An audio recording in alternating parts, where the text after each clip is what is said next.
Hello, and welcome to this episode of Below the Surface. I'm your host, Darshna Kamani, and here is my co-host, Stephanie Cavigliano. Thanks, Darshna. Hello, everyone. How are you today, Darshna? I'm very well, thank you, Stephanie. How are you? I'm doing quite well.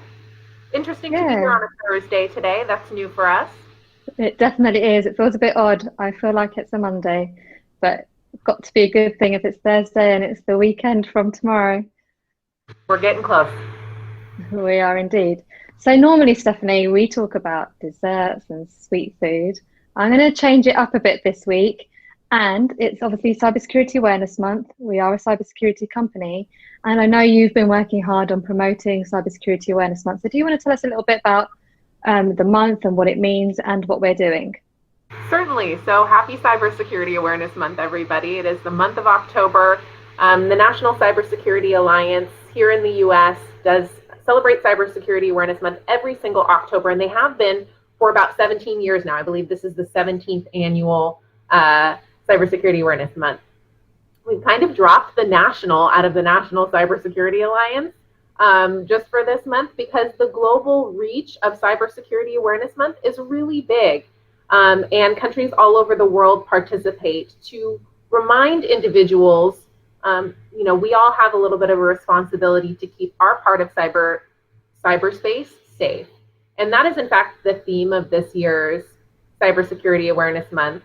And it is do your part and be cyber smart. So as we're all, increasingly connected and more so now that a lot of us are working remotely, it's really our duty to remain super vigilant about operating with best security practices in mind. So not clicking links in emails. One of their taglines this month is if you connect it, protect it. And that's just a really good piece of advice, and it's cute, it rhymes.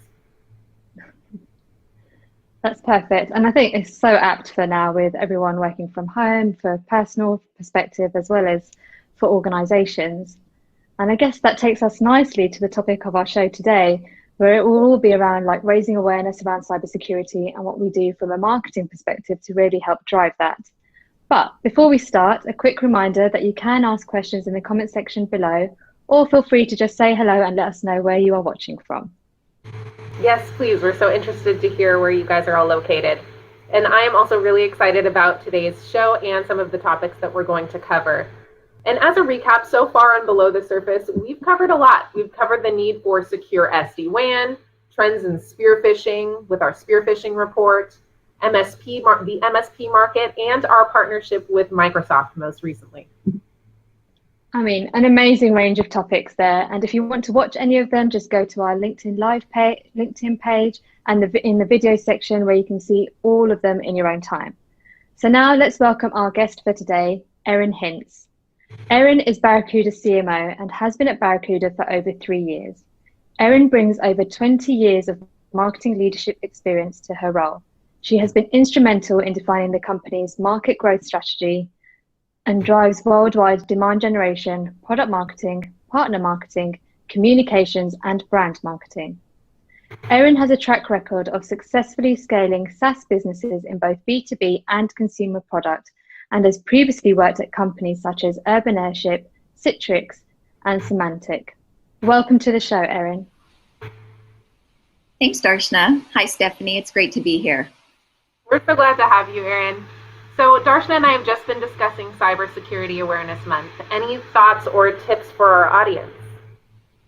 Well, I think a key piece of advice is to truly be aware and to be educated on the threats that are out there. The way that the threat landscape has evolved is it's becoming much more personal and much more about people. And the cyber criminals are infiltrating businesses and organizations through individuals. And so, I bet a lot of people don't know there are 13 different types of email threats. And so educating and being aware of what those are is really important. People might be aware of scamming and malware and phishing and maybe even spear phishing, but the threats have evolved even beyond that to conversation hijacking, And where literally they will infiltrate a conversation between two people in a business in order to get one of them to do a wire transfer or something else like that. So there are a lot of new and different ways that cyber criminals are attacking. Thanks, Erin. I mean, it's crazy to think what hackers are doing, and I guess companies like Barracuda really need to stay at the forefront of this to help individuals as well as organizations to beat the fight against them. So if you don't mind, we'd like to obviously start this interview with you and take a look at a bit about your past and how you came about in getting into marketing. So can you tell us, who did you want to be when you grew up and why? One person that had a lot of influence on who I am today and how I approach things is my aunt, my mother's sister. And she was an independent businesswoman. She had her own business. She was very, very independent, had her own home, and did everything on her own and was very successful. She was also very stylish. And so as a young teenager, there are a lot of fascinating things about her that I looked up to. And so I would say that she has had a tremendous influence on my life, and really wanting to have a career and again, make it on my own. Well, Erin, I think I might want to be your aunt when I grow up too. She sounds very glamorous. Yeah, absolutely. So it's always really crucial to have somebody to look up to, somebody who inspires you, someone you can emulate. But of course, experiences are just as important. So what elements of your youth shaped who you are today? One thing is that I was, as a child and as a teenager, I was very, very shy. And this was, I mean, painfully shy. And my parents, my mother especially, what she did early on is encourage me to get into public speaking. And so from the age of 9 through the age of 15, I entered public speaking contests, whether it was through the school or through a local community organization. I competed in public speaking, and it was very hard at first. But the good thing was that I didn't have to think about what to say. Basically wrote the speech, memorized it, practiced it, and then it was all about the delivery at the big moment. And what I found is I enjoyed a number of things about it. I enjoyed the interaction from the audience. And so trying to bring in humor, getting people to laugh, not like stand up or anything, but being able to interact with the audience. And then also later on, as I competed more, it was the competition and it was the opportunity to win. And so that really drove me as I was embarking on that. And what's interesting too is as it evolved through those years, some of the contests had an added element where you had to do an impromptu speech. And that for me was terrifying as a shy, introverted person.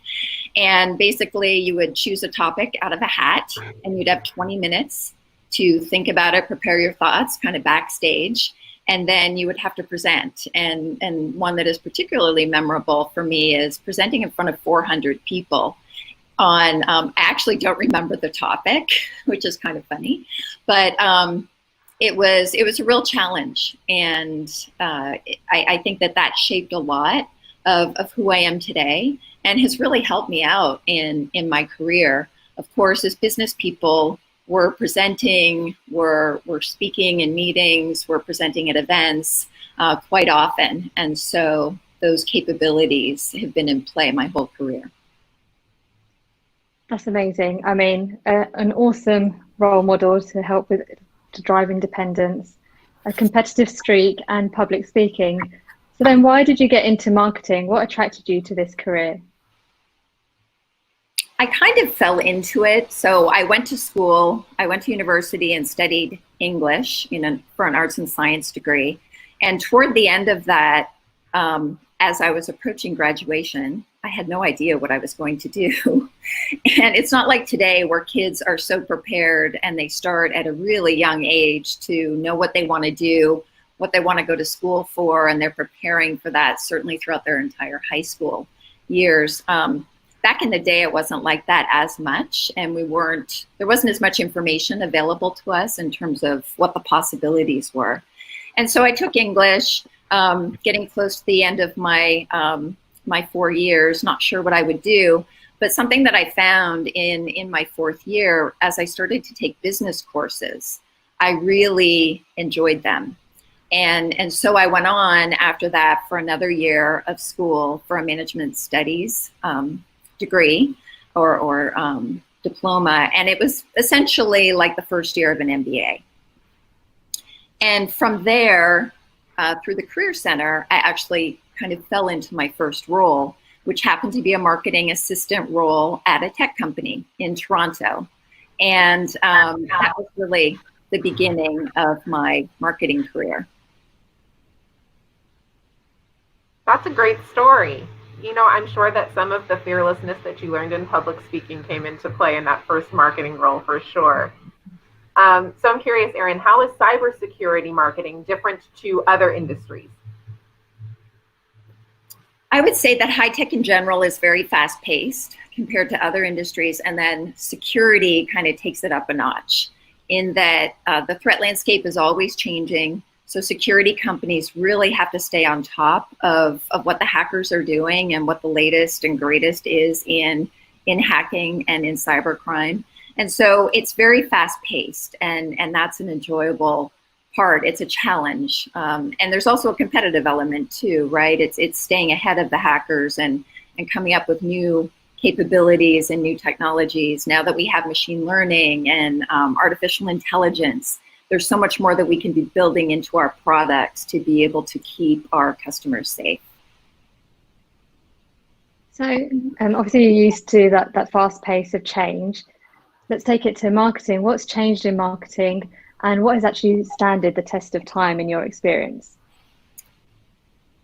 I would say something that stands the test of time is the need to really understand your customer and what their problems are that you can solve, and putting yourself in their shoes. And then from a marketing perspective, making them the hero of your communication. So your product's not the hero. Your product is the assist or the help for the hero of the story, who is the customer. So having that customer focus, that customer knowledge, knowing what's really important to them and what motivates them and what helps them is key. And that has always been and will always be. In terms of what's changed, the biggest thing in my 20 plus years of marketing experience is the technology that's available to us. So the delivery mechanisms for our messages, we just have so many more ways. They're much more targeted. We can have much more personalized and more meaningful communication, whether that's through web technology, search technology, other digital capabilities. There's just so much that's available to us, and the whole marketing mix that we put in play just has so many more options. And the other thing I would say that's been a huge change from back in the day is that we're able to really measure the impact of marketing now. Before there was the old adage, half of my marketing is really effective, I just don't know which half. Well, today we do know. We can very much pinpoint what's effective. We can experiment, and for the things that work, we can double down on them. And for things that don't work, we can stop. And we have clear ways of knowing the impact that we're having on the business. In B2B, it's with partnership with the sales team and really understanding, okay, what's resonating, what's driving people to take their interest and take those next steps to engage with us and to engage with our partners. Lots of changes, lots of good changes, it sounds like, in the marketing space. So I wonder, with the world going into working from home as a result of the pandemic recently, how did you have to change Barracuda's marketing strategy? Yes, that was pretty disruptive and continues to be disruptive for everyone. We're all kind of going through a lot of the changes at the same time. As I look back at the February, March timeframe, as the pandemic began to travel throughout the world and hit the United States, we saw it coming in a sense through our digital marketing. It was quite interesting, but we saw it in Asia Pacific first, then in Europe, then very quickly in the United States, where the search volume decreased significantly. I mean, completely dove. And by that, I mean, as people are searching for terms related to the offerings that we have and the search terms that we bid on, we saw that search volume declining and saw that move throughout the world. Then, of course, the lockdown began in around the mid-March timeframe. And at that time, it became clear to us at Barracuda and in the marketing team that we were going to have to change the way we were talking to our customers and our prospects and our partners. So everyone was taking their businesses remote. Work from home became the thing in order for businesses to keep up and running. And some were better equipped than others. And so what we did is we paused all of our marketing. We paused the webinars that we had planned, the email communication and marketing campaigns that we had planned. And we pivoted and spent a week and 2 weeks developing all new content that very much spoke to what the challenge that businesses were going through at that time, meaning moving their employees remote. So we have technologies, our VPN technologies and others that help businesses move their employees remote and still be able to access the network and the corporate assets. We also have capabilities that protect people from email threats and businesses from email threats. So what we were seeing at that time is there were impersonations of the CDC, the World Health Organization, hackers attempting to get employees to click on links to find out more about what was going on when really it was a scam. And so we found through our threat research that this was skyrocketing. And so having focus on helping customers, prospects, and partners with that as well. And then the other areas, as retail companies and other businesses that depend so much on in-person, it became very much about their e-commerce platforms and their websites.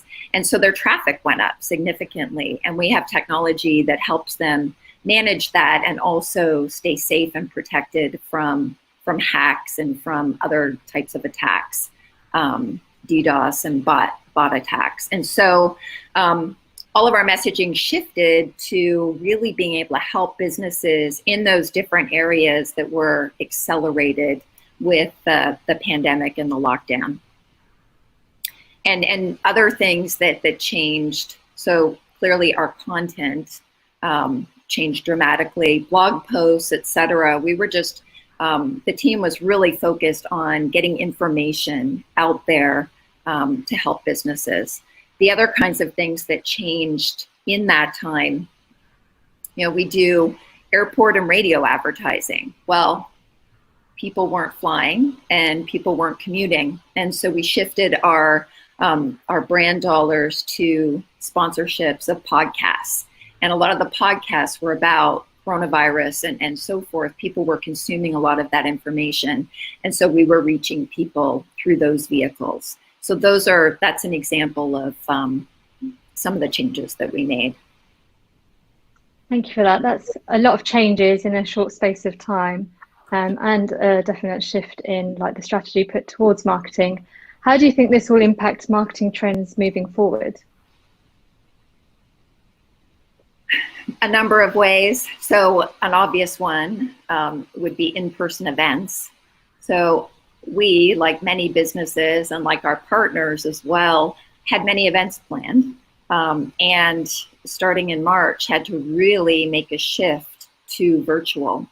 And so in our first quarter, which runs from March to May, our fiscal quarter, in a typical year, we'll have maybe 25 webinars that we produce. In that time frame this year, it was over 100.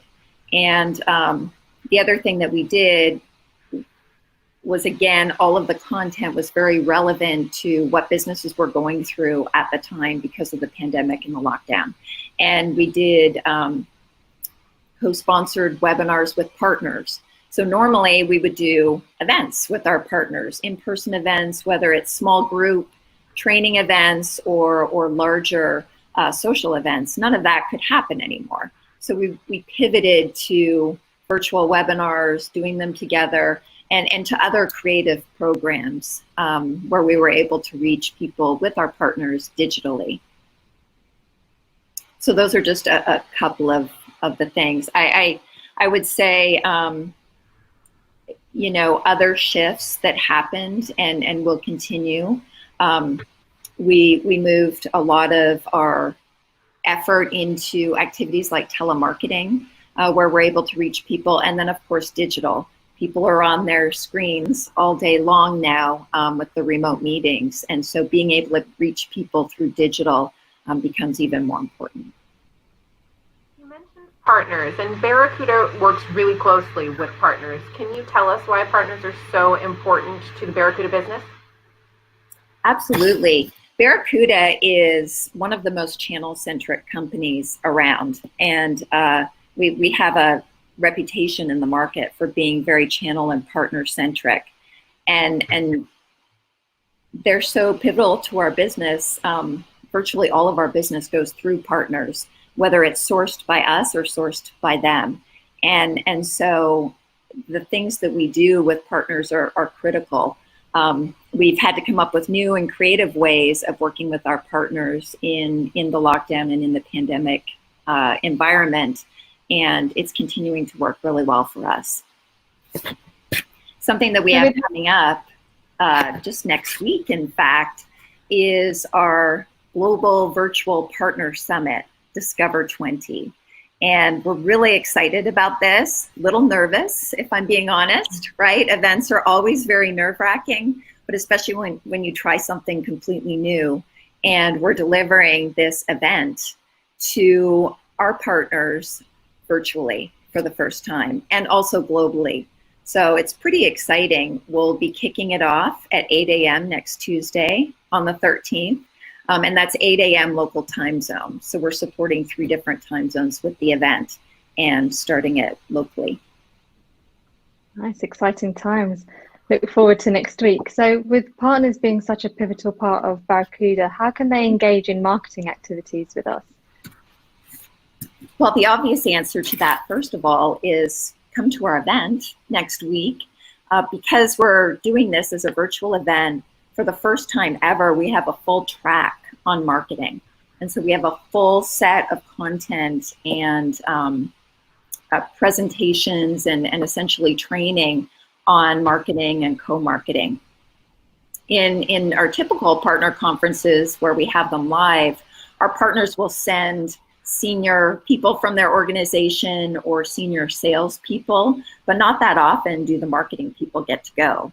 And so this is a way for us to reach all of the marketing people within our partner organizations. So by all means, come to our Discover 20 event next week, and the content will be available for a period of time following the event as well, so people can listen to it on demand. And so we're pretty excited about it. Yes, very exciting to kick that off next week. I can't wait to see how it goes. Excited to be a part of it also, Erin. And what else can partners expect from this virtual event? Because things are definitely different this year, as you mentioned. Absolutely. And it's been a fun project to do research and talk to other CMOs and other leaders about what they've found with their virtual events. And fortunately, the timing that we have, we were able to gain some learning and really benefit from the experience of others. What we're going to do and what people can expect is a number of main stage presentations to kick things off. And part of our philosophy with this virtual event is to be very succinct and get the message across in a timely manner. We're very aware of the fact that it's hard to keep people's attention for a long period of time. So many of our sessions are, the main stage sessions are no more than 30 minutes, and in some cases much shorter. And the sessions that follow we're keeping them to 20, 25 minutes.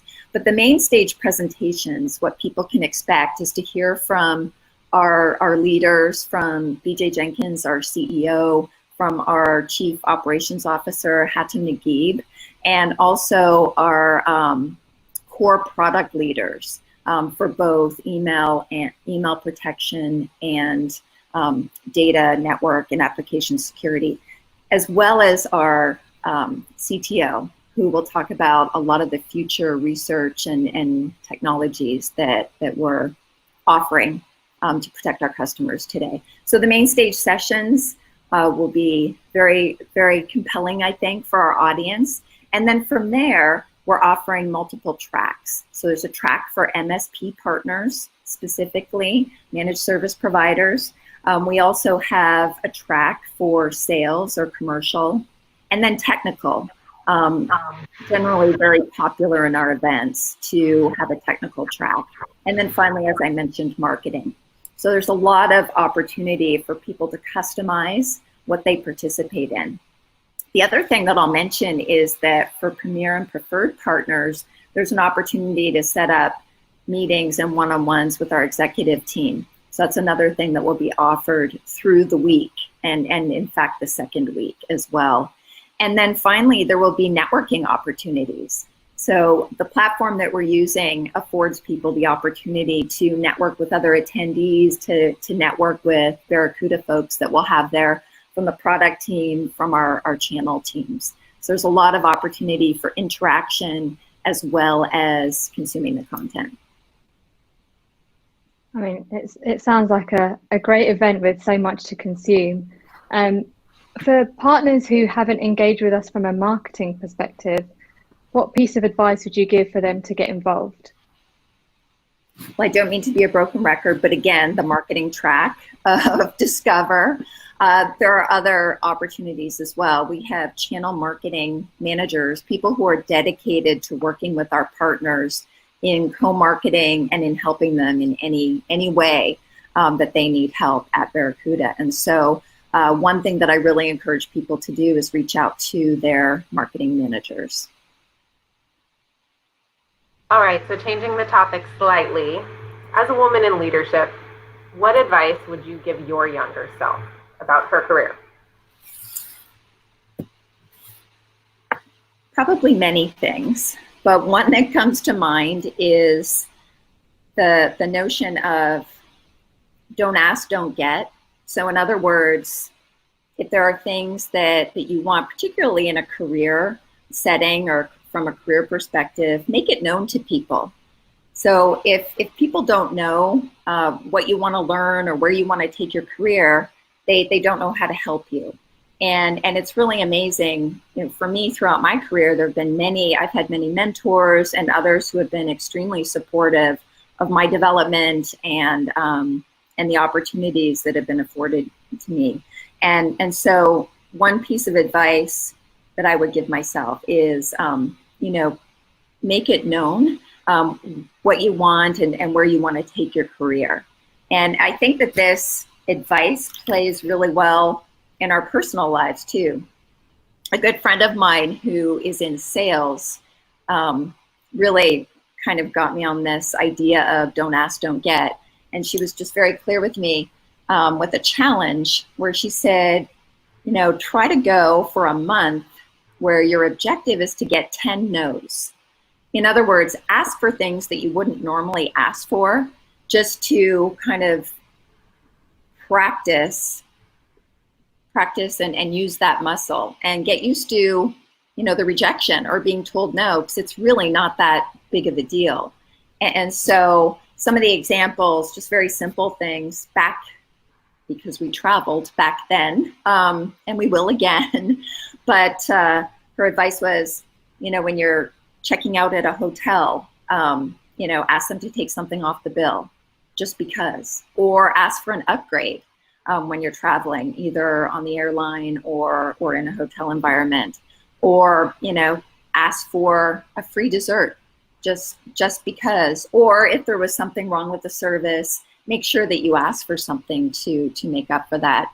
And so it was it's quite a challenge to do that, but what you find is you get a lot more yeses than you expect.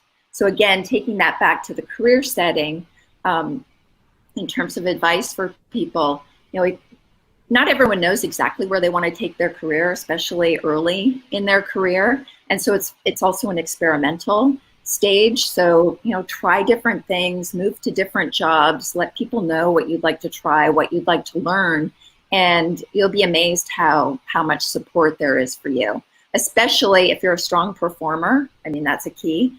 But if you deliver strong outcomes for the business and for the team, then people are going to be very willing to help you in your development. Thanks, Erin. I mean, that's some really great advice for anyone to take on. I will definitely take on the challenge of 10 no's a month. I mean, I think rejection is always an obstacle in asking for what you want. So if people can get used to that, and also relying on your network and having that network to talk to and pass things through. So talking about networking, how can women support others when it comes to leadership? That's a great question. And it's something that we should very much proactively do. Madeleine Albright has that famous quote, "There's a special place in hell for women who don't support women." And it really rings true. That is something that we should do. And, there was a time in my career where I found myself not doing that. We were having a big event, and one of the female executives, and at this company there weren't very many, she was presenting at this big event, and I found myself kind of critiquing her and thinking, like nitpicking and finding what was wrong with her presentation. And I realized at one point what I was doing, and kind of stopped myself and thought, wait a second, she's actually doing a great job. And in fact, she's doing as well as anybody else. And so why are you doing this? Why are you holding her to a different standard? And I realized that that was completely wrong. And I think part of the challenge is society has women competing with each other a lot of the time. And as we grow up, there's the mean girl thing, and there's just the whole competitiveness that exists. And I think we really have a duty to turn that around into supporting each other. And what I did at that event is I changed my mindset and looked at her and the presentation through different eyes. And I sent her a note and let her know afterward how she did a really great job. And I was really happy that she was there representing the company and also representing women. And so I turned that into more of an opportunity of support. And since then, I've been very conscious of my thoughts and my actions as well. Thank you for sharing that story. It's really important to share those kinds of anecdotes. And I think that a lot of us are taught that there's only a certain amount of success. And so that's where that competitive nature can come from. It's important to take that step back and offer support instead. So on that same note, it can be especially difficult for women, especially in technology, in the cybersecurity space. How can both men and women help the balance? A big part of it is awareness and education and understanding the numbers. So understanding within your company, okay, where are we in terms of women in leadership roles and women in managerial roles, and being aware of that, and then consciously trying to have a balance. And I think this goes for gender balance and diversity, as well as other aspects, including racial and so forth, because people that come from different backgrounds or from different life experiences bring very different perspectives to the table. And I mean, we've all been on cross-functional teams or teams that are working on a project or for a particular outcome. And what I found time and again, I mean, it's just a fact that the more diverse the group, you know, whether it's coming from different functions, mix of genders, mix of races, like people with diversity, those teams have much better outcomes than teams that are not that way and not diverse. And so I think it's a duty that we all have for performance of the business. And we should all be very aware of that. And I think the first key is having the data and being conscious of it and really trying to ensure that we have as much diversity as we can. Thank you. I couldn't agree with you more. I think diversity is so important. Unfortunately, I mean, I could carry on this conversation, but we have run out of time. It's been an absolute pleasure, Erin, talking to you today. I know I've learned a lot from this session, and there's some really key takeaways, whether it's you're in marketing, whether you're a partner of ours, or whether you're a woman in leadership. It's been amazing. Any final thoughts, Erin, before we let you go?